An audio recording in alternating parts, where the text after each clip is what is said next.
घर से आवे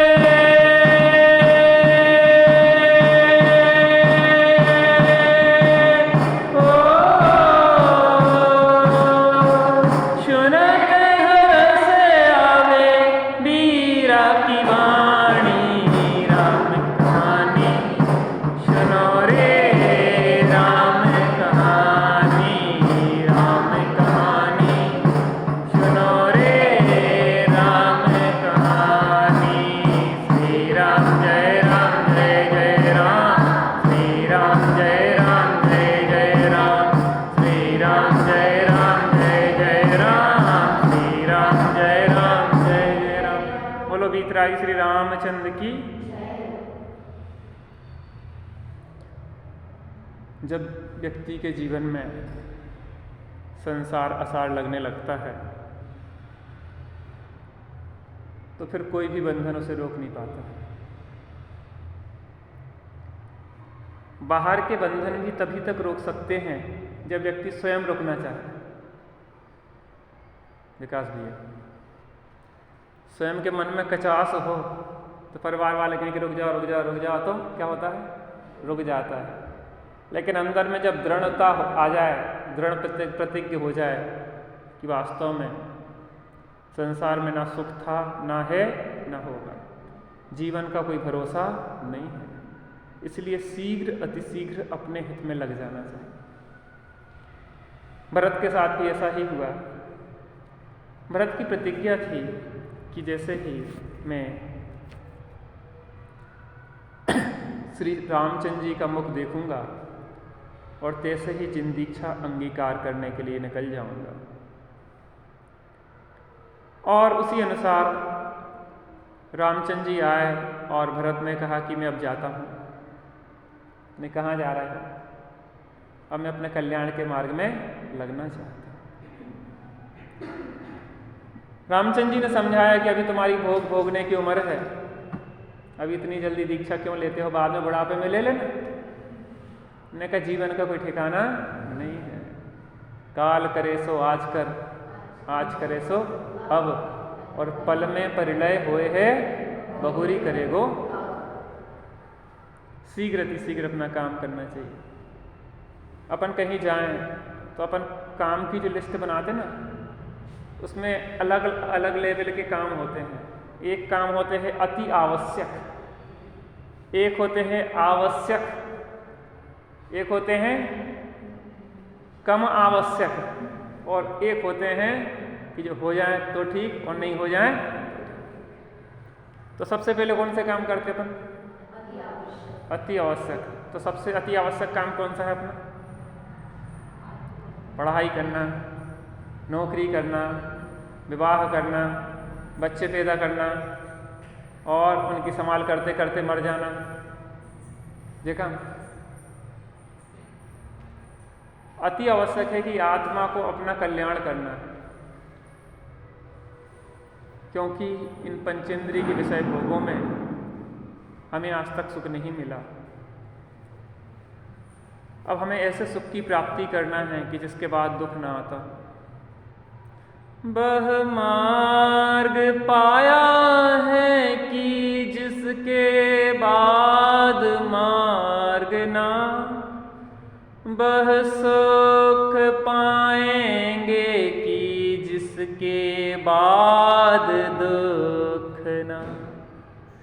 जिसका ना हो अभाव वह प्रभुत लहूँगा,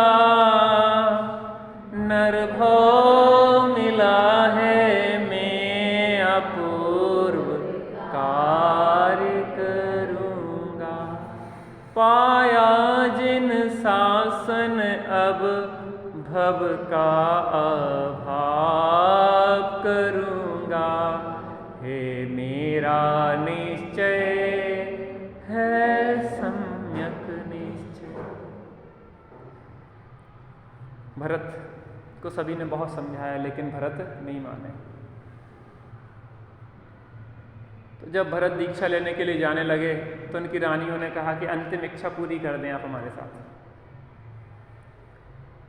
उन्हें कहा क्या अंतिम इच्छा है? एक बार हम आपसे जल क्रीड़ा करने आपके साथ जाना चाहते हैं, सरोवर में क्रीड़ा करने के लिए एक बार जाना चाहते हैं, अंतिम इच्छा आप हमारी पूरी कर दें। पता, व्यक्ति तमाम प्रकार के उपाय अपनाता है अपने जाल में फंसाने के लिए, किसी ना किसी से प्रकार से इनका मन बदल जाए और ये रुक जाए, लेकिन जिसके अंदर वैराग्य हिलोरे ले रहा हो वो रुकने वाला नहीं होता। चलो कोई बात नहीं, तुम्हारी इच्छा पूरी कर दे रहे। और जल क्रीड़ा के लिए वहां से वह गए।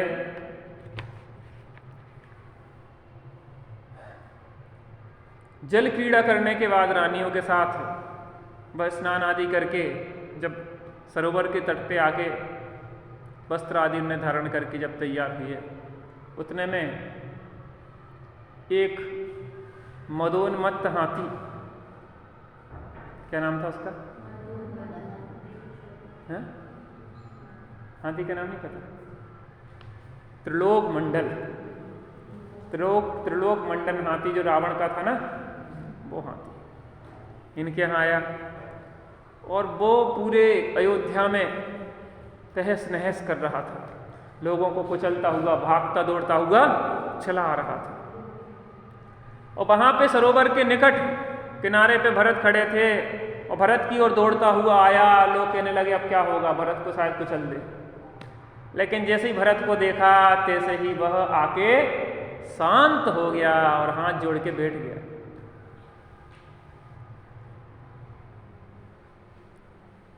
क्या हुआ आखिर उसको भरत को देख के ऐसा, जिसके कारण वो इतना उत्पात मचा रहा था। और आखिर जे त्रिलोक मंडन हाथी इतना आक्रोशित हुआ क्यों? आखिर ये सब दिमाग में लोगों के, अयोध्या वासियों के दिमाग में चल रहा था कि आखिर ये घटना घटी क्या है, हुआ क्या है, और भरत को देख के इतना शांत कैसे हो गया। दूसरे दिन भरत जी दीक्षा के लिए गए। वहां पे देशभूषण केवली का समूह गंधकुटी उनकी पधारी और सभी अयोध्यावासी वहां पे उनकी देशना के पान के लिए पहुंचे और भरत जी भी वहां पे पहुंच गए। वहां पे राम लक्ष्मण ने पूछा कि स्वामी, जो त्रिलोक मंडन हाथी इतना उत्पाती क्यों हो गया और भरत को देख के इतना शांत कैसे हो गया? इसका कुछ रहस्य है, क्या रहस्य हमें समझ में नहीं आ रहा है। और गजशाला में जब से बंधा है, 3-4 दिन से जब से भी बंधा है, वो भोजन पानी उसने छोड़ दिया है, भोजन पानी ही नहीं खा रहा कर रहा है।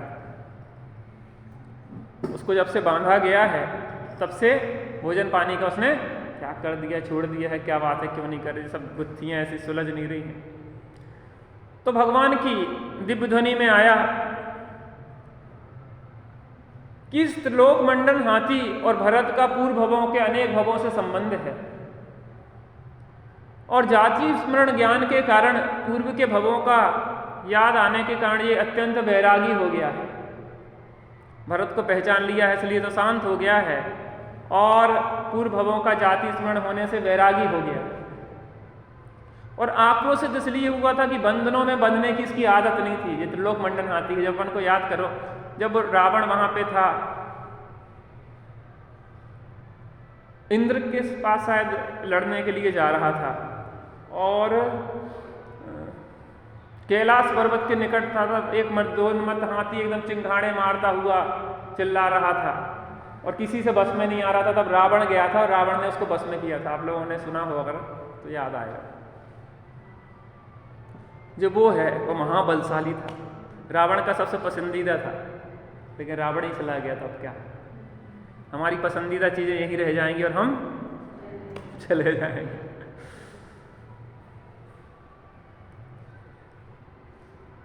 तो रामचंद्र जी लक्ष्मण ने पूछा कि आप कृपया इनके पूर्व भाव बताएं, जिससे हम सभी को भी इस प्रकार के संसार की विचित्रता को विचार करके हमारे अंदर भी विरक्तता बढ़े।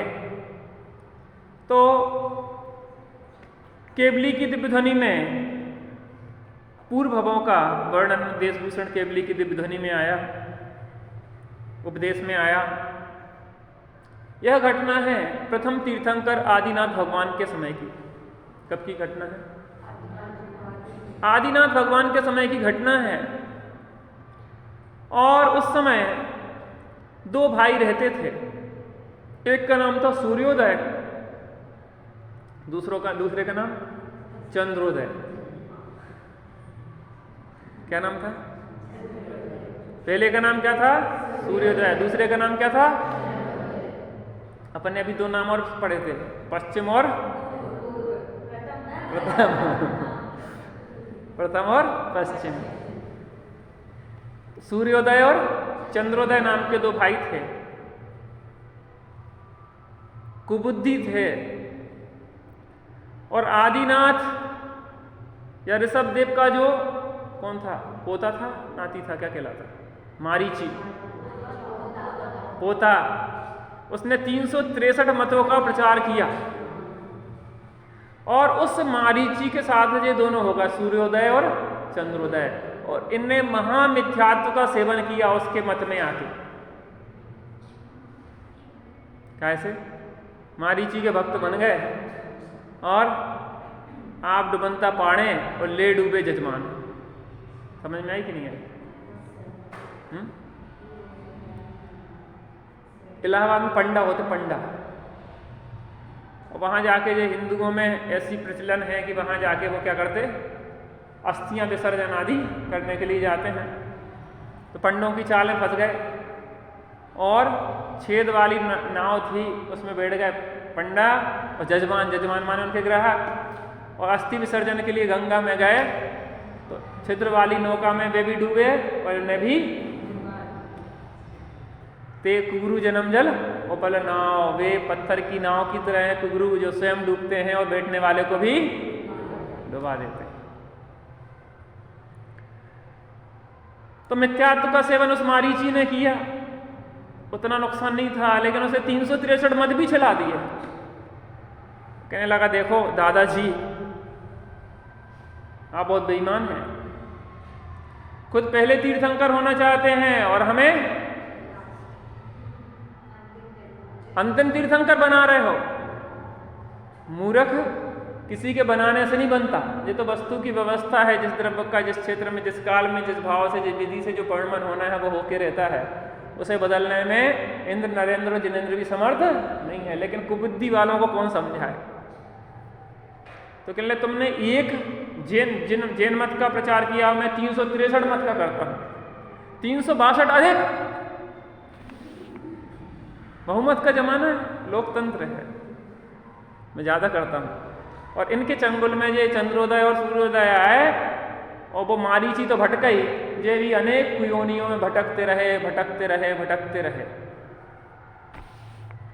रात में भी सूरज उग गया आज।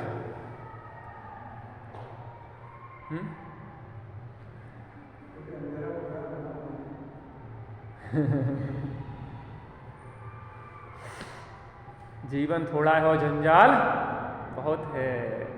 अगर जंजालों को कम करो तो जीवन बहुत आनंदमय, सुंदर लगेगा।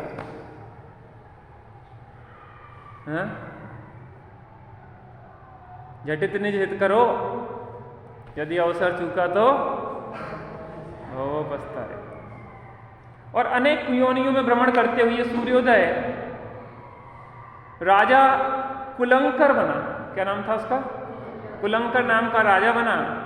और चंद्रोदय उसका पुरोहित श्रुतिरथ बना। क्या नाम था उसका?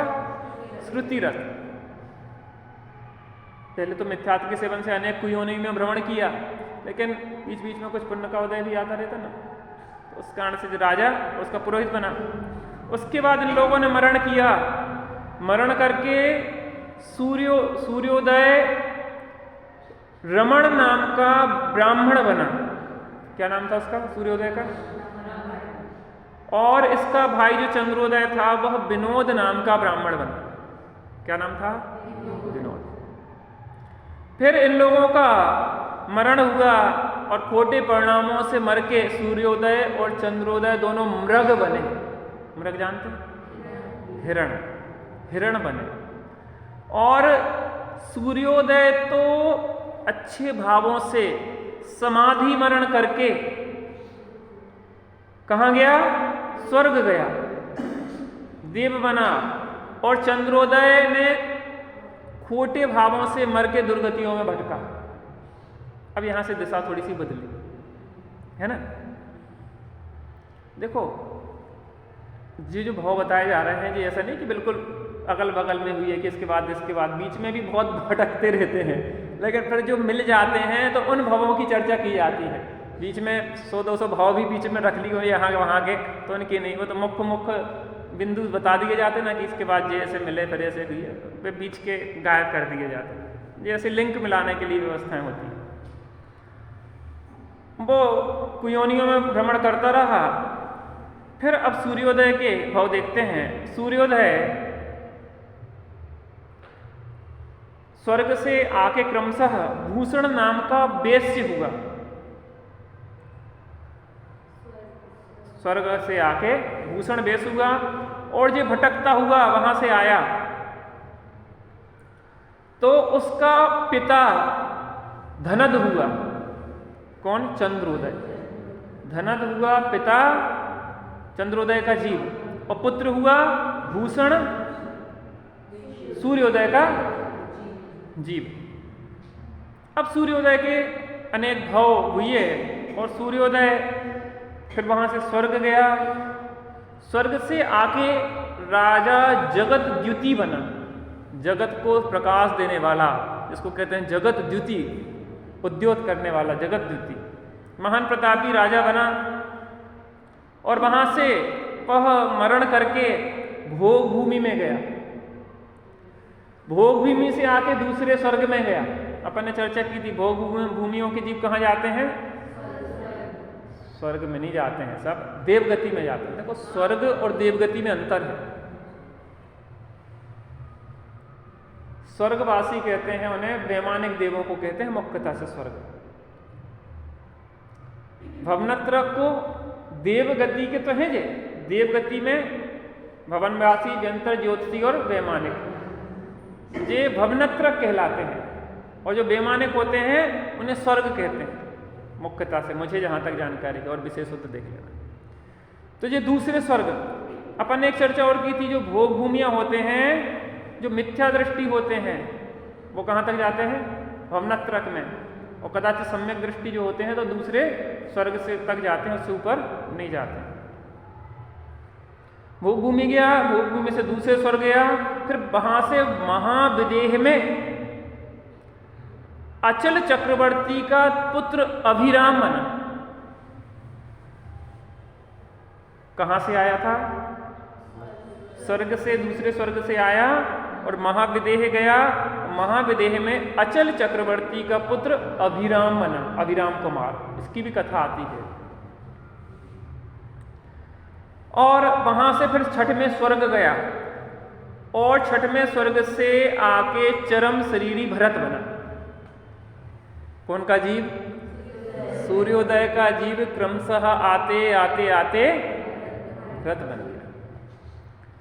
देखो, मुझे ऐसा लगता है यहाँ के भवों को देख के, जो सूर्योदय का जो जीव था, जो भूषण वैश्य बना था ना, वो पुत्र धनदत्त का, यहाँ शायद इसको अगर सम्यक दर्शन हो गया हो, क्योंकि इसके भाव दो ही रहे। फिर मनुष्य देव, मनुष्य देव, मनुष्य देव, हो भी सकता कि ऐसा हो।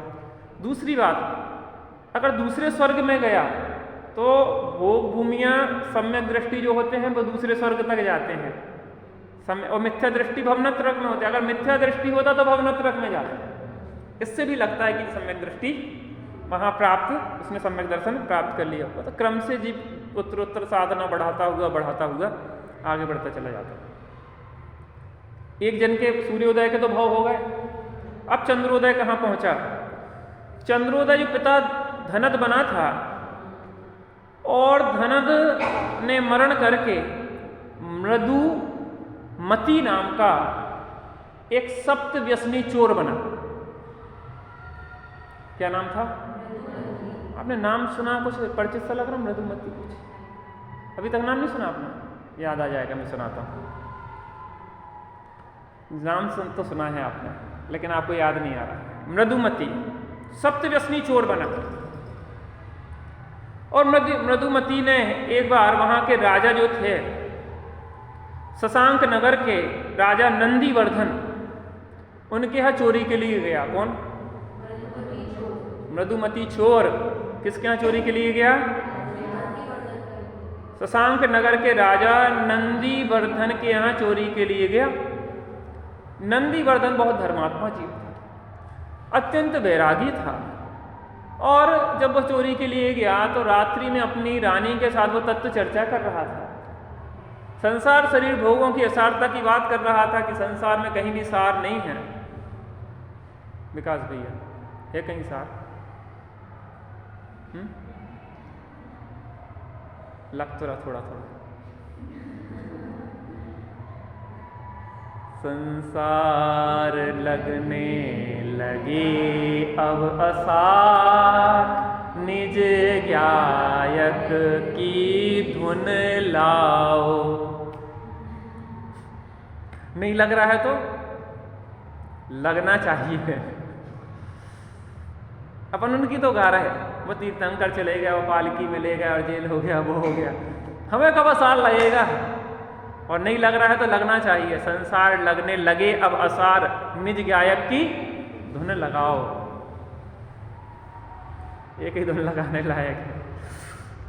तो मृदुमती सुन रहा था बैठे, जैसे विद्युत चोर नहीं थे वहाँ छुपे जो सुन रहे थे, तो वो भी क्या करे, जग रहे हैं तो अपन चोरी कर नहीं सकते, और बैठे बैठे कम से कम इंतजार करना कि जे सोए और हम चोरी करें। कर्म चोर चहुओर, सर्वस लूटे सुध नहीं, सदगुरु दे जगाए, मोह नींद तब कछु बने, कर्म चोर आवत रुके, ज्ञान दीप तप तेल भर, हर शोधे भ्रम छोर, या विधि से नहीं बैठे पूरब।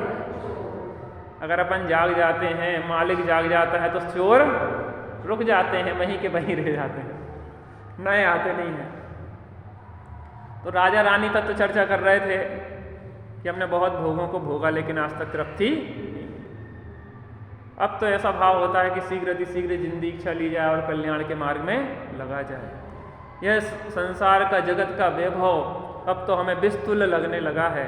अब तो हमें इससे निकलने की छटापटी लगती है। हे रानी, अपन शीघ्र आत्म कल्याण में लगे। रानी कहने लगी, आपका विचार उत्तम है, मेरा भी यही भाव बनता है, कब शीघ्र आर्य का दीक्षा लूँ और अपने कल्याण के मार्ग में लगूँ।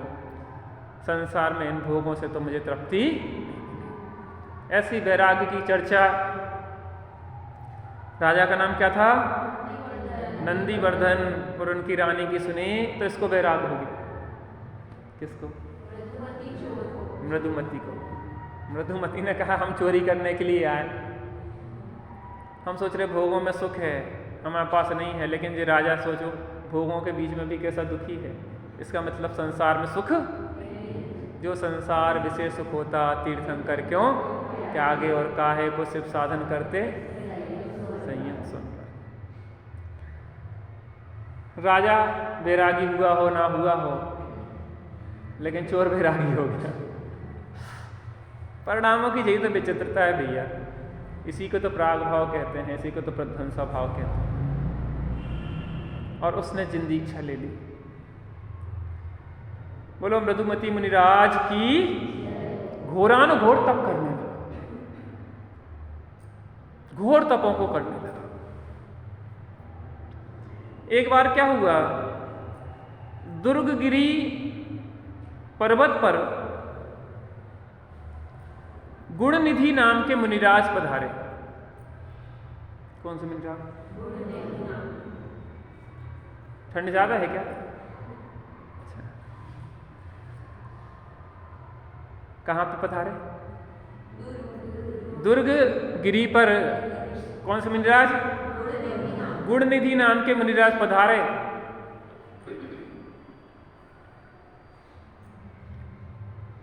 रिद्धिधारी, शायद चारण रिद्धिधारी मुनिराज थे, और आके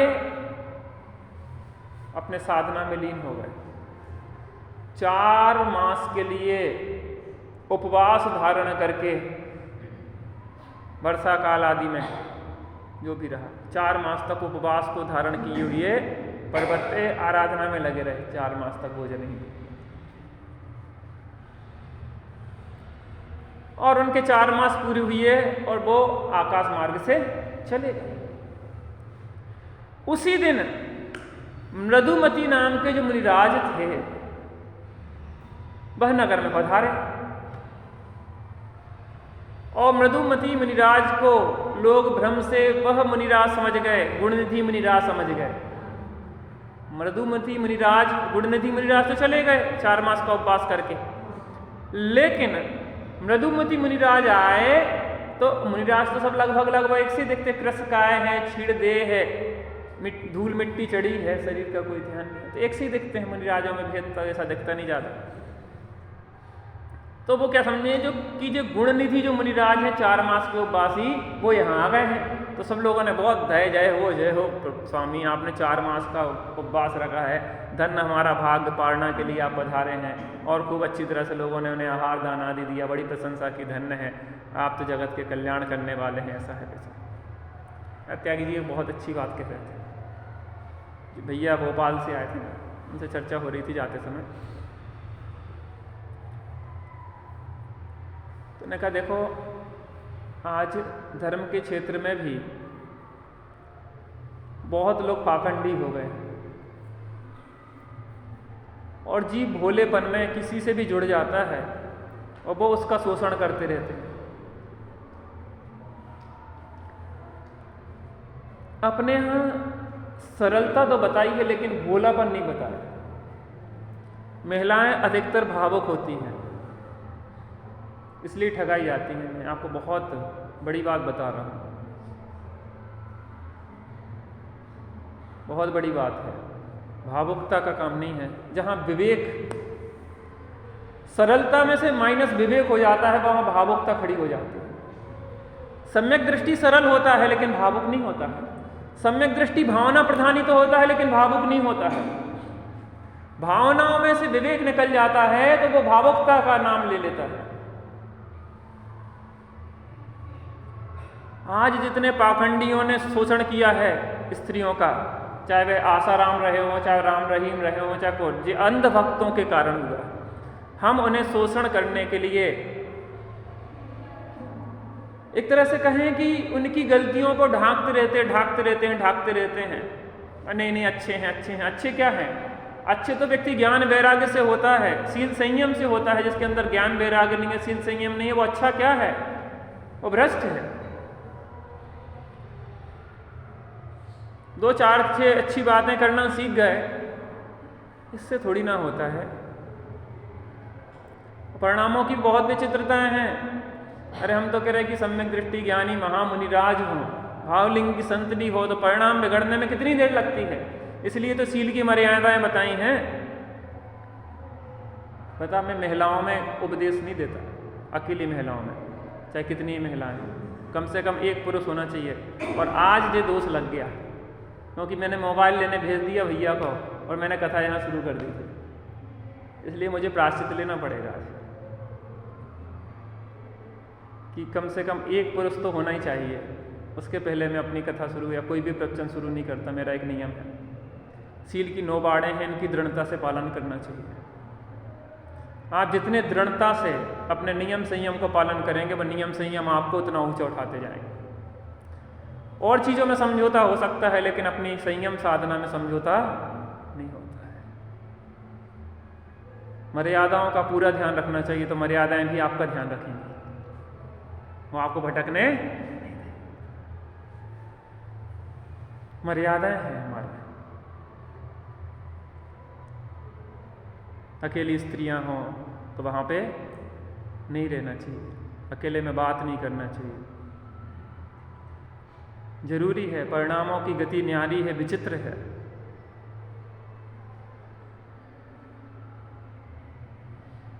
बच के रहना चाहिए, परिणामों की गति बहुत न्यारी है। परिणाम बिगड़ने में जब भावलिंगी संत और सम्यक दृष्टि आरिकाओं के परिणाम बिगड़ जाते हैं और उनके माध्यम से रुद्र की उत्पत्ति होती है, उठा लेना प्रथमान्यु।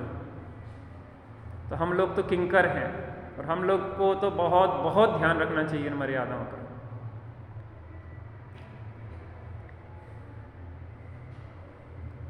तो गुणनिधि मिराज तो चले गए और इनने निषेध नहीं किया, इनने हाँ भी नहीं किया कि हम बेई हैं, लेकिन इन्हें निषेध भी नहीं किया। इन्हें अंदर में रस आने लगा, चलो कर रहे हैं तो प्रशंसा करने दो, अपना क्या जाता है, तुम्हारा क्या जाता है, तुम दुर्गति में जाने वाले हो, तुम्हारा बहुत कुछ जाता है। और ऐसे मायाचारी के परिणाम से वो क्या बने, कौन बने, वो हाथी, क्या नाम था उसका, त्रिलोक मंडन हाथी। कौन थे, गुणनिधि मुनिराज, गुणनिधि नहीं, मृदुमती मुनिराज। याद आया आपको कुछ कुछ, मृदुमती मुनिराज की कथा आप लोगों ने पढ़ी होगी। आप सोचो कि कितनी सारी कथानक हमें बीच बीच में मिलते जा रहे हैं। जो कथानक छोटी छोटी पुस्तकों में दिए जाते ना, जो बड़े पुराणों में से लिए जाते, छोटे छोटे अंश ले लिए जाते, उसमें लिखा भी रहता कि ये पद्म पुराण से लिया, जो यहाँ से लिया, जो यहाँ से लिया, लिखा रहता उसमें। तो मृदुमती मुनिराज, मृदुमती नहीं रही थी, वक्रमती हो गई थी उनकी उस क्षण में। उस वक्रमती के कारण वो क्या बने, हाथी बन गए। इसलिए मायाचारी से व्यक्ति दूसरे को नहीं ठगता है, किसको ठगता है, बगुला भगत। हम बाहर में अच्छे झकझके कपड़े पहने दिखें, अच्छे बढ़िया दिखें, बढ़िया अच्छी बातें करें, लेकिन अंदर में कुटिलता मायाचारी वासनाएं चलती रहें, तो फल तो अंदर के परिणामों का लगेगा, बाहर की क्रियाओं का फल तो जीरो है। अरे शरीर को चंदन में भले जला दें, लेकिन आत्मा तो नरक में चली जाएगी, त्रियंच में चली जाएगी। इस शरीर से तुमने नाटक की है तो शरीर को अच्छा सम्मान मिल जाएगा, उससे होता क्या। तो अब क्या हुआ, त्रिलोक मंडन हाथी बैरागी हो गया, इसलिए उसने आहार जल, इस जो पूर्व भव का स्मृति हुई ना, उसको जाति स्मरण हुआ, तो उसके कारण वो बैरागी हो गया, उसने खाना पीना बंद कर दिया। त्रिलोक मंडन हाथी को भी वहां पे ले आए समोषण में, और इस त्रिलोक मंडन हाथी ने भी श्रावक के व्रत अंगीकार किए। सूखे पत्ते खाता हाथी, प्रासुक जल पीता हाथी, हथनियों के ओर वो भूल के भी नहीं देखता था, जिस मार्ग पे हथनी जाती थी उस मार्ग पे भी नहीं जाता था, दूसरे जीवों को देख देख के चलता था, सोध सोध के चलता था, प्रासुक भूमि में सोता था। ऐसी दशा हो जाती जीवों की, त्रियंश है, जबकि अंतरात्मा से जुड़ जाए जीव, परम विवेक अंदर से आना शुरू हो जाता है। अब क्या होता है, भरत जी पहुंचे और कौन से केवली, देशभूषण केवली की दिव्यतनी वहां पे फिर रही थी। साधना के रास्ते आत्मा के वास्ते चल रे राही चल,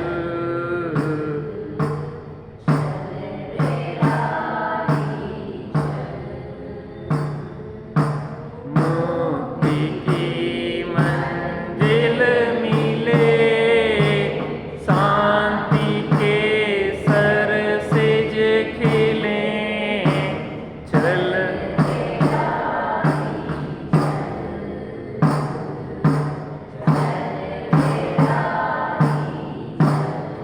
कौन है अपना यहाँ किसको,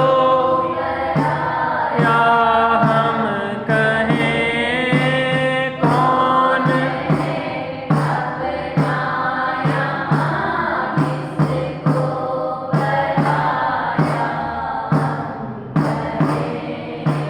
एक की आँखों में खुशियाँ, एक के आंसू बहे,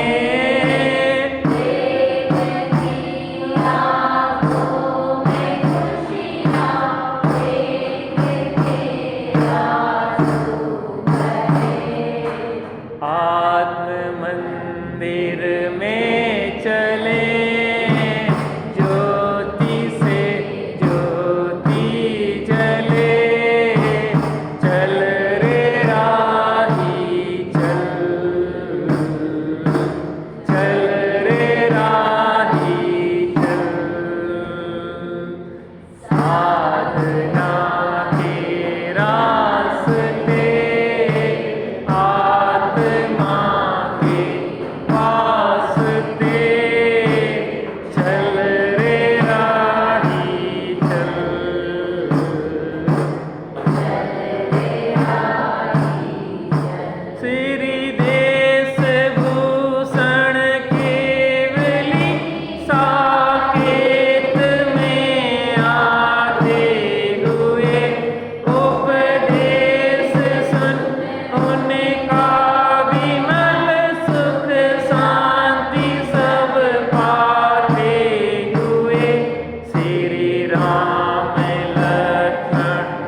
केशभूषण केवली वहाँ पधारे अयोध्या में, और सभी लोगों को उनका दिव्य उपदेश मिला। लोगों के हृदय में सुख और शांति छा गई। राम लक्ष्मण भरत शत्रुघ्न आदि सभी लोग वहाँ पे पधारे केवली की गंधकुटी में, और सभी लोग वहाँ पे आके विराजमान हुए। तत्काल वैरागी भरत अपने करों को जोड़ के कर वंदना बोला विनय से, मान माया छोड़ के हे नाथ इस संसार में अतिशय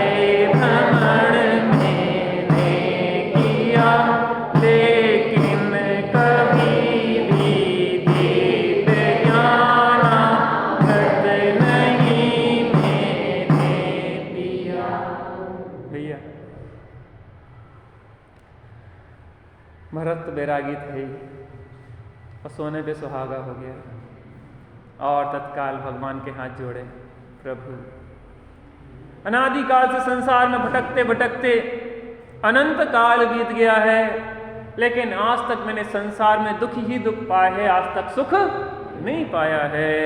हे प्रभु मुझे अब निर्ग्रंथ जैनेश्वरी दीक्षा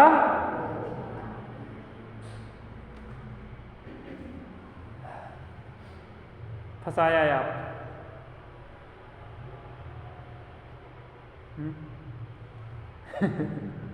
संसार से निकालना है कि फंसाना? हम फंसे हैं, हम दूसरे को ही फंसाने में लगे रहते। शांति से जी रहा था। कौन? आपका रिश्तेदार?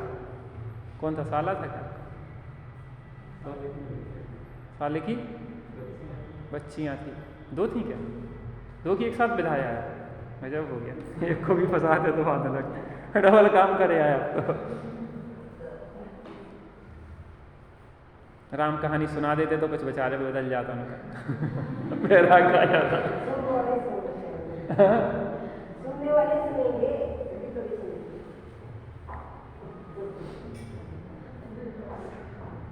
तो हाथ जोड़ के कहा कि प्रभु मैंने संसार में भटकते भटकते बहुत दुख पाए हैं, अब मुझे निर्ग्रंथ जैनेश्वरी दीक्षा अंगीकार करना है। मैं आपके चरणों में नतमस्तक हूँ। जाना यथास्थित वेश को आपके उपदेश से, मैं मत होना चाहता हूँ सजही भव क्लेश से, डूबूं न मैं भव सिंधु में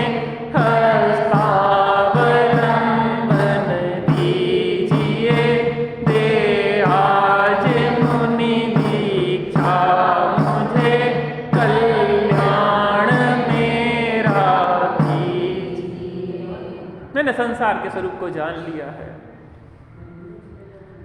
संसार में अज्ञानतावश कोई आज तक सुखी नहीं हुआ। वो हाथी भी वैरागी हो गया पूर्व भाव के जाति स्मरण ज्ञान के कारण।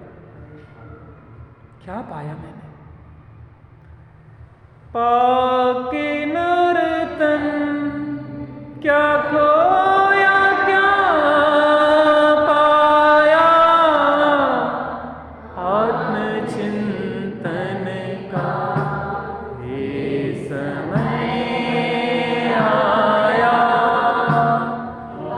आत्मचिंतन क्या खोया, क्या पाया, आत्मचिंतन का ये समय आया। क्या पाया भैया? सुखी होने के लिए तो विवाह किया था, आप कितने सुखी हो गए? तो उनको नहीं समझा सकते थे?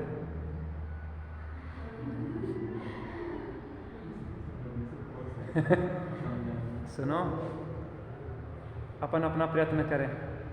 आपने समझाया नहीं होगा, समझाते, नहीं मानते, उनका काम था अपना काम तो समझाना है। इन्हीं में से तो वैरागी निकल आते हैं। संसार की रीति और मोक्ष मार्गियों की रीति अलग है।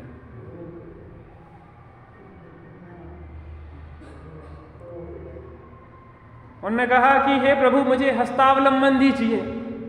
जैसे कोई डूब रहा हो ना, डूब रहा हो, उसको हाथ का सहारा दिया जाता है, हाथ का सहारा दिया जाता है।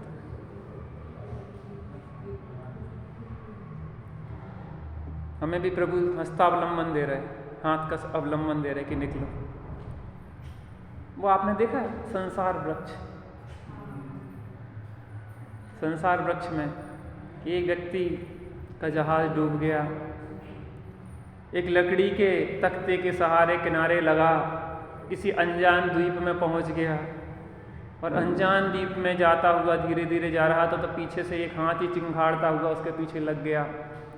भागता गया, भागता गया, भागता गया, और एक वृक्ष की डगाल पकड़ के लटक गया।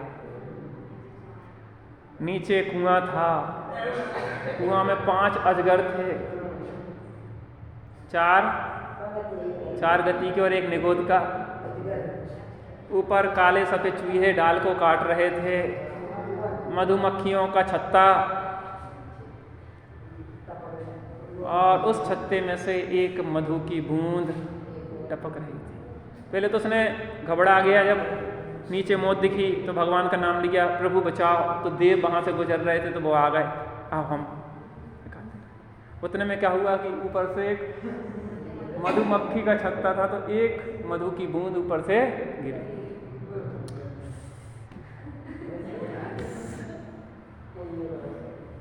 मैंने कि चलो थोड़ा रुको, अभी देखते हैं विचार बनाते हैं, अभी इसका स्वाद ले लेते। थोड़ी देर हो गई, देवता ने कहा कि चलो एक बूंद और टपकी, थोड़ा और रुको, थोड़ी देर आ रहे। करते करते अब देवता ने जब कहा तो उन्होंने गुस्सा आ गया उसको, चलो और कुछ काम नहीं है कि भागो, टाइम खराब कर रहा है। भाई आनंद ले रहे थे मधुमक्खी का उसका रस का, और तुम और व्यवधान करने आ गए। हम आपके सुख में व्यवधान करने तो नहीं आ गए। जिंदगी अच्छी खासी चल रही थी और आपने एक संशय पैदा कर दिया। आज दोनों सूर्य एक साथ एक ही दिशा में उग गए, गजब हो गया पंचम काल में।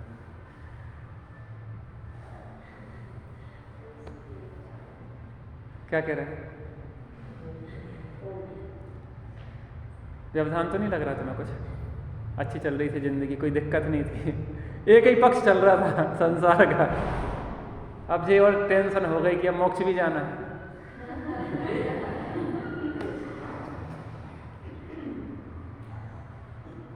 तत्काल ही भरते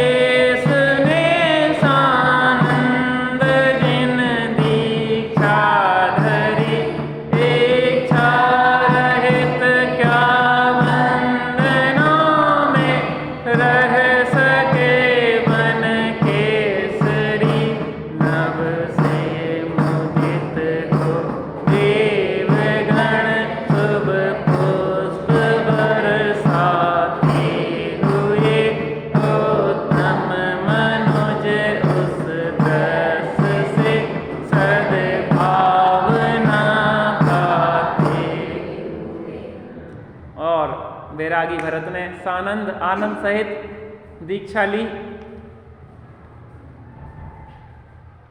धनी मुनि राज हमारे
बोलो भरत मुनिराज की। देखो लक्ष्मण और राम को, उस प्रसंग को याद करें जब सीता ने राम का वरण किया और लक्ष्मण का विवाह कितनी 8 या 18 कन्याओं से हुआ उस समय। इनने वज्रावर्त धनुष उठाया और लक्ष्मण ने सग्रावर्त धनुष उठाया। 2 धनुष दिए थे ना विद्याधर ने। कौन किसने भिजवाए थे वो? सीता का भाई जो भामंडल था ना, वो विवाह करना चाह रहा था, तो उनके जो गोद लिया था पिता ने, उनने भिजवाए थे कि ये अगर उठा ले राम लक्ष्मण तो कर देना सीता का विवाह, नहीं तो मेरे पुत्र से करना, मैं तो उठा ले आऊंगा। कैसी दशा है संसार की कि सगी बहन और भाई का कैसा। और पता ये भाई नारद जी की खुरापात थी। चित्र लेके पहुंच गए थे जब सीता डर गई थी ना दर्पण में देख के, तो चित्र लेके पहुंच गए, वो महामंडल के पास रख दिया। तो महामंडल ने जैसे चित्र देखा तो वो बिल्कुल सीता पे वो मोहित हो गया। उस समय पता जब लक्ष्मण और राम का विवाह हुआ, अनेक राम का सीता के साथ और लक्ष्मण का अनेक कन्याओं के साथ, तो भरत अंदर में सोचने लगे बताओ हमें तो कोई चाहते ही नहीं है, हमारा तो कोई से विवाह ही नहीं हो रहा, कभी कुछ हो ही नहीं रहा। तब केकई ने किसी प्रकार से सेटिंग करके कुछ कन्याओं से भरत का भी विवाह करवा दिया था कि जब बैरागी होकर चला ना जाए। लेकिन जो पुण्य ऐसा क्या काम का जो संसार में फंसा दे। लक्ष्मण तो फंसा ही हुई है, अभी भी फंसे हैं, लेकिन भरत कई बार पता जो हार है वो जीत के रूप में भविष्य में फल देती है, और कभी कभी जीत हार के रूप में फल देती है। क्या हार जीत के रूप में फलदायी होती है और जीत हार के रूप में फल देती है। भरत तो जीत गए और लक्ष्मण आत्म राम आत्म राम आत्म राम आत्म